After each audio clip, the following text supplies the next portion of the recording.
than the other. All right. 1, 2, 3, 4.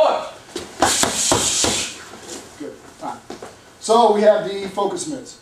These are going to be used for your standard boxing combinations, usually a 1 through 4 number. Mitts up. Pretty much like your jabs, crosses, your hooks, and your uppercuts. The great thing about these are that they're versatile and that they can move around on different angles. The pad itself, as you can see, is slightly curved in the middle. This presents itself as hooks and also allows curves to kind of fit the contour of the human face and in the human neck. This way, when I'm actually delivering my uppercuts and my hooks, it's not too far off from when I practice with my curved pads here. These are generally a harder surface area. Normally we would be wearing protective gloves, so it's not that big of a deal. We can also use these for target acquisition, meaning that Ron can hold these behind his back. He can present for either left or right, and I deliver my shot. These are a little bit more advanced or a smaller target. I would recommend starting with a bigger pad, but the more advanced you get, you start to make the target a little bit smaller, it makes it a little bit harder, and it develops a lot more skill.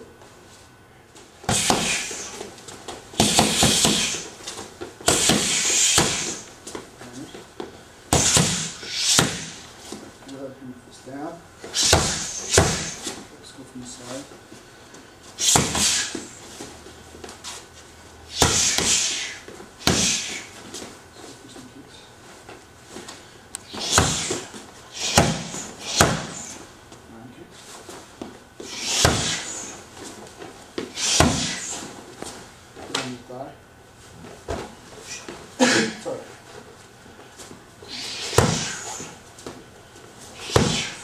Good. Time.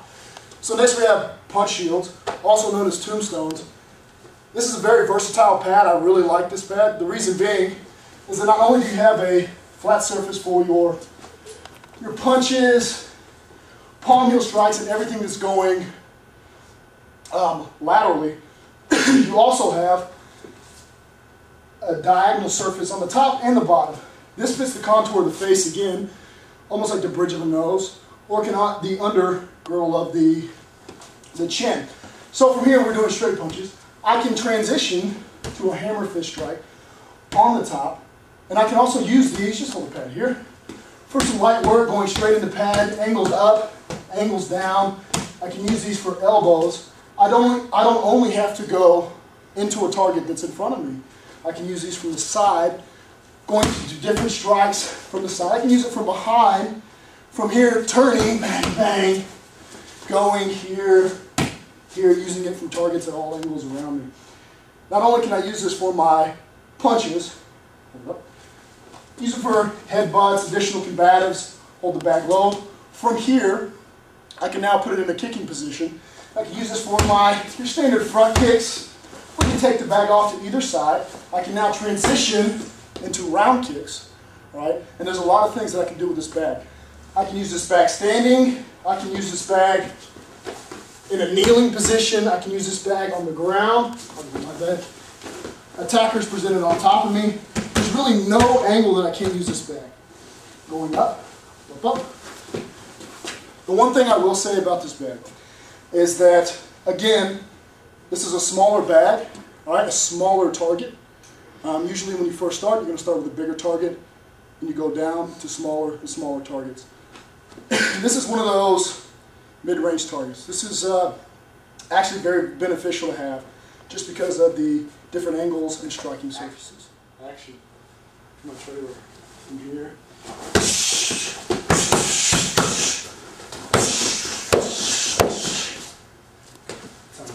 So, here we have a kick shield, all right? Just like the name implies, a lot of your vertical kicks are going to be demonstrated on this shield, all right? From here, I can do any type of offensive or defensive front kick to a vertical target.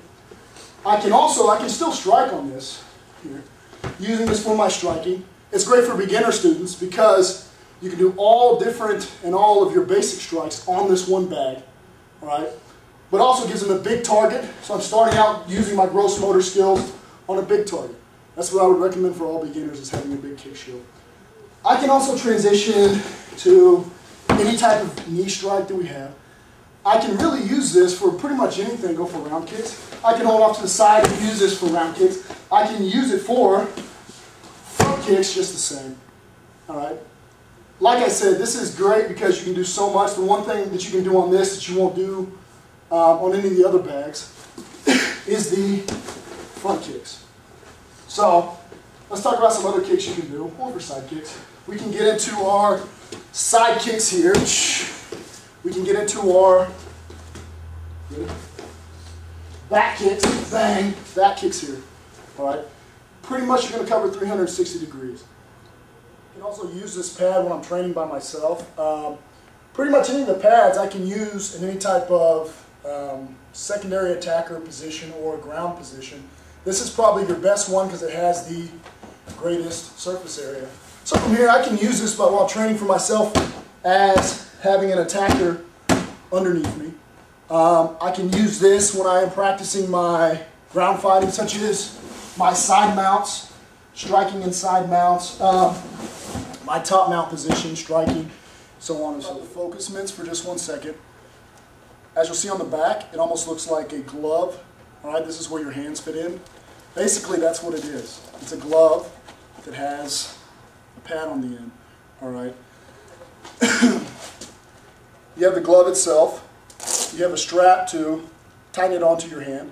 Alright. This is why it's good for people of all different sizes.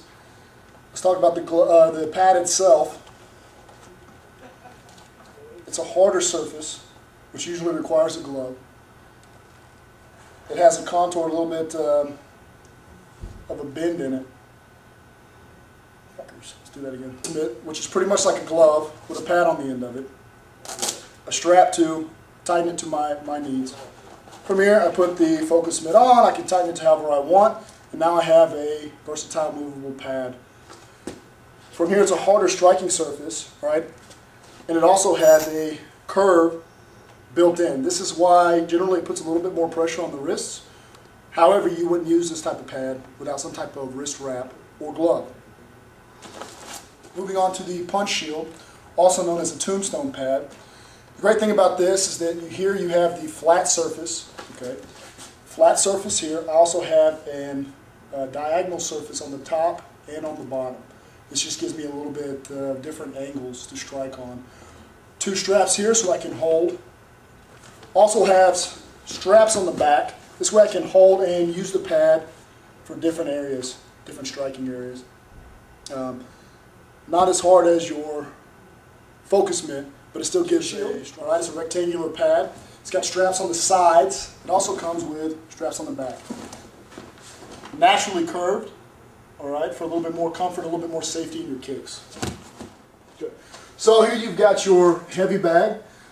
It's about, I believe, 6 foot in length. This is great because it almost simulates another person, a human body. It's a very hard surface. I highly recommend using gloves or some type of wrap when using this. And again, just like a human body, I can throw punches, other strikes, elbows, headbutts, knees. I can go into my kicks, and I can move around my target. This is the closest thing you're going to get to having a human attacker in front of you. Yeah.